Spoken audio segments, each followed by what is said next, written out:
தமிழகம் முழுவதும் நடந்த சிறப்பு டெட் தேர்வின் முதல் தாள் கடினமாக இருந்ததாகவும் பட்டப்படிப்பு தரத்தில் கேள்விகள் இடம்பெற்றதாகவும் இடைநிலை ஆசிரியர்கள் அதிருப்தி தெரிவித்தனர். மத்திய அரசின் கட்டாய கல்வி உரிமைச் சட்டம் 2001 படி தேசிய அளவில் தொடக்க கல்வியில் இடைநிலை பட்டதாரி ஆசிரியர் நியமனங்களுக்கு டெட் தேர்ச்சி கட்டாயம் என நீதிமன்றம் உத்தரவிட்டது. இதையடுத்து பணியில் உள்ள ஆசிரியர்களுக்கு 3 சிறப்பு டெட் தேர்வுகளை நடத்த பள்ளிக்கல்வித்துறை உத்தரவிட்டது. முதற்கட்டமாக இடைநிலை ஆசிரியர்களுக்கான முதல் தாள் தேர்வு நடந்தது. தமிழகம் முழுவதும் 61,386 பேர் இந்த தேர்வை எழுதினர். 48 பக்கங்கள் கொண்ட வினாத்தாளில் உளவியல் 30, தமிழ் 30, ஆங்கிலம் 30, கணிதம் 30, சூழ்நிலையில் 30 என 150 கேள்விகள் இடம்பெற்றன.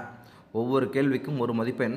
இக்கேள்விகள் குரூப் 1 தேர்வுக்கு நிகராக இருந்ததாகவும் கணித வினாக்கள் பட்டப்படிப்பு தரத்தில் கேட்கப்பட்டதுடன் பட்டதாரி ஆசிரியர்கள் கூட கேள்விகளை எதிர்கொள்ள சிரமப்படுவார் என இடைநிலை ஆசிரியர்கள் புலம்பினர்.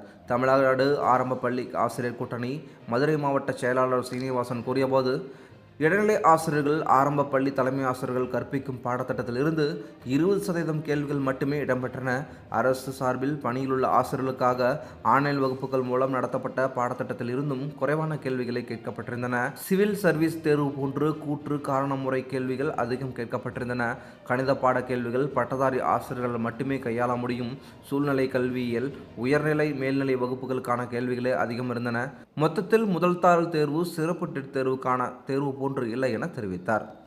இது போன்ற மேலும் முக்கியமான செய்திகளை தெரிஞ்சுக்கணும் அப்படின்னா நம்ம சேனலை சப்ஸ்கிரைப் பண்ணிட்டு தொடர்ந்து நம்ம சேனலோட இணைந்திருங்க. மீண்டும் அடுத்த சந்திக்கலாம். நன்றி.